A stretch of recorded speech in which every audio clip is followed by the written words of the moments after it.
코로나19 사태를 겪으면서 새로운 신조어들이 많이 생겨났습니다. 가장 대표적인 것 가운데 하나를 꼽으라면 New Normal이라는 말입니다.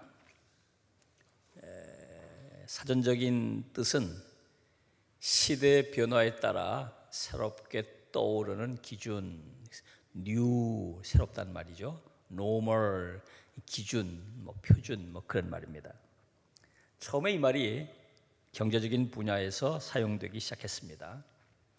2008년도 세계 금융위기 이후에 새롭게 등장하게 된 경제 질서를 설명하기 위해서 세계 채권 펀드 핌코의 최고 경영자 모하메드 엘 에리언이라고 하는 사람이 이 말을 쓰면서 널리 알려지게 됐습니다.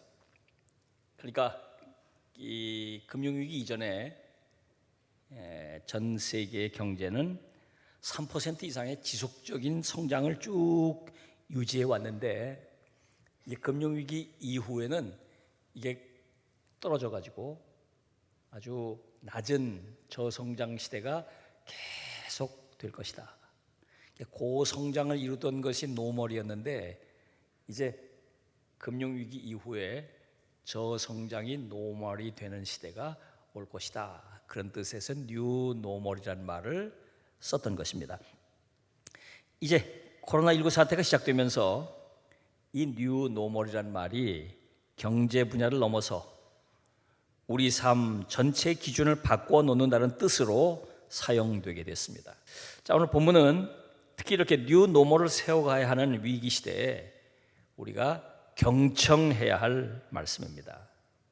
자, 본문을 보면 네 가지 경고가 나와요.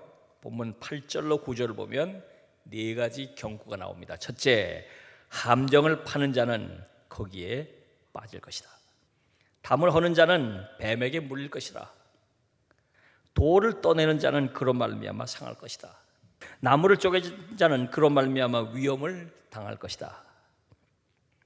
자, 이 경고들은 당시 세간에 널리 회자되던 것들입니다.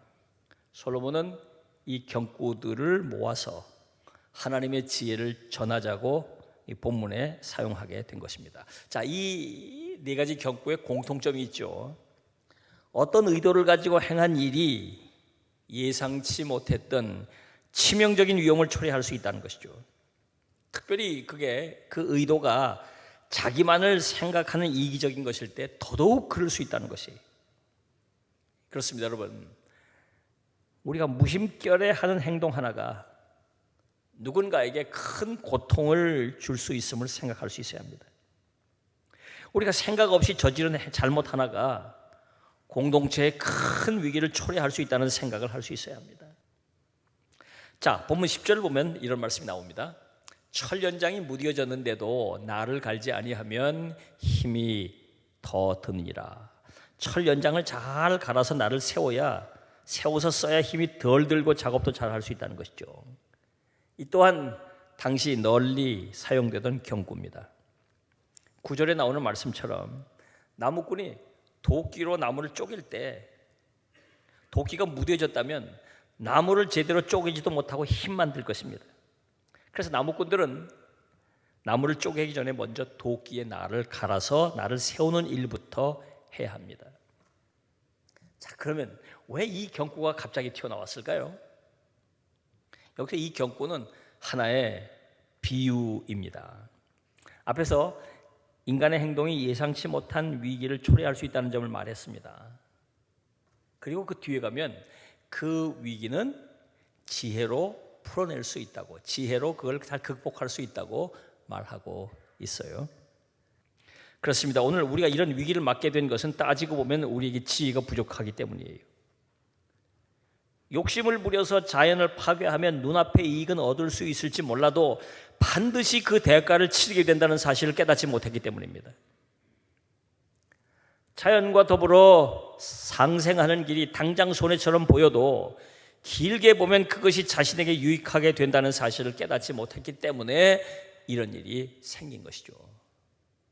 그러니까 헛똑똑한 것입니다. 헛똑똑한 거예요. 우리 각자의 삶이 힘들어진 것도 따지고 보면 우리에게 지혜가 부족하기 때문입니다. 하나님을 경외하며 사는 것이 당장은 손해가 되는 것 같지만 결국은 하나님의 은혜 안에 비교할 수 없는 큰 유익을 얻는다는 사실을 깨닫지 못했기 때문이에요. 이웃과 사랑하며 더불어 사는 것이 당장은 내게 큰 도움이 되는 것 같지 않지만 길게 보면 그것이 자신에게 유익이 된다는 사실을 깨닫지 못하고 살기 때문이에요. 자, 본문 10절을 보면 오직 지혜는 성공하기에 유익하니라 말하고 있어요. 우리가 성공하려면 지혜가 있어야 한다는 말씀입니다. 지혜 없이는 진정한 성공을 이룰 수 없다는 말씀이에요. 여러분, 지혜가 뭘까요? 지혜가 도대체 뭘까요? 지식과 비교해서 살펴보겠습니다.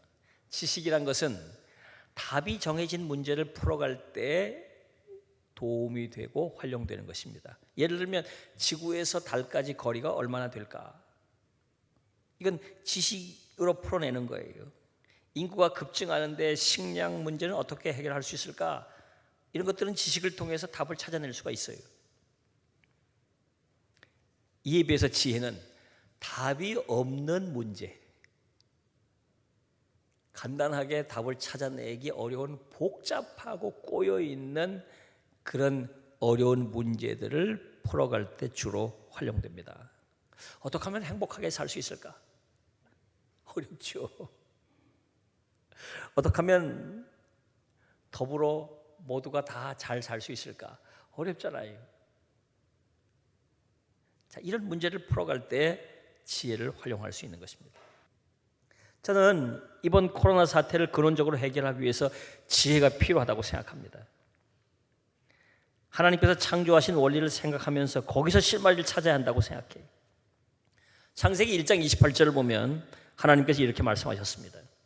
하나님이 그들에게 복을 주시며 하나님이 그들에게 이르시되 생육하고 번성하여 땅에 충만하라. 땅을 정복하라. 바다의 물고기와 하늘의 새와 땅에 움직이는 모든 생물을 다스리라 하시니라.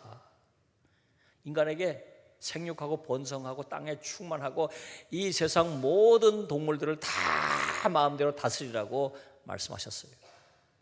이 말씀만 딱 보면 지금 인간이 잘하고 있는 거죠. 지구 전체를 막 그냥 막 인간이 안 사는 곳이 없잖아요.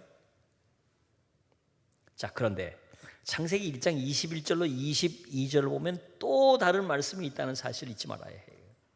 이 말씀을 보면 인간에게만 생육하고 번성하라고 말씀하지 않으셨어요. 인간에게만 땅에 충만하라고 말씀하지 않으셨어요.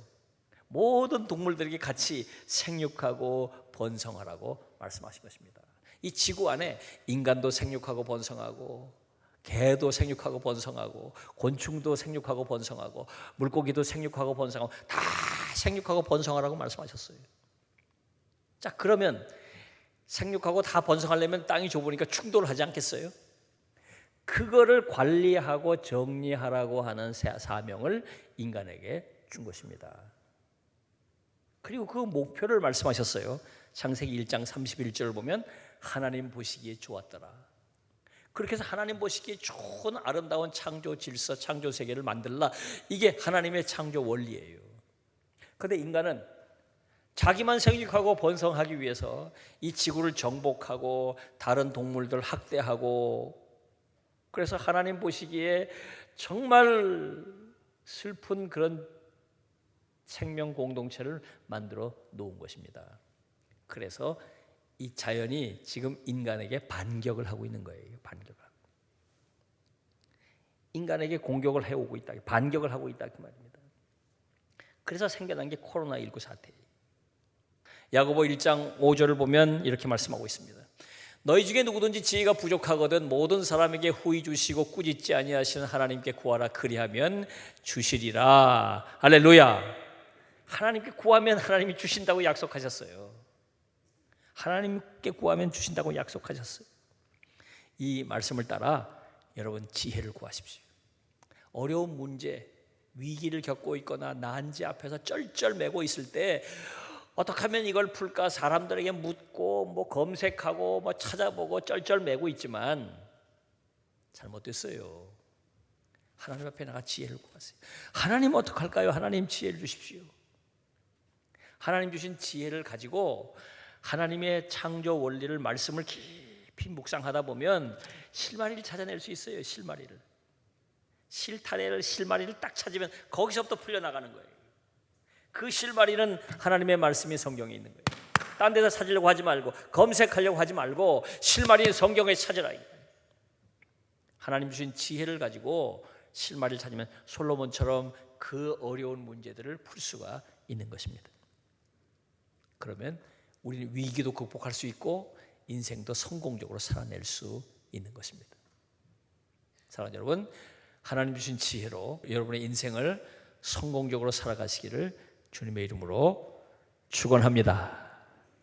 기도하겠습니다.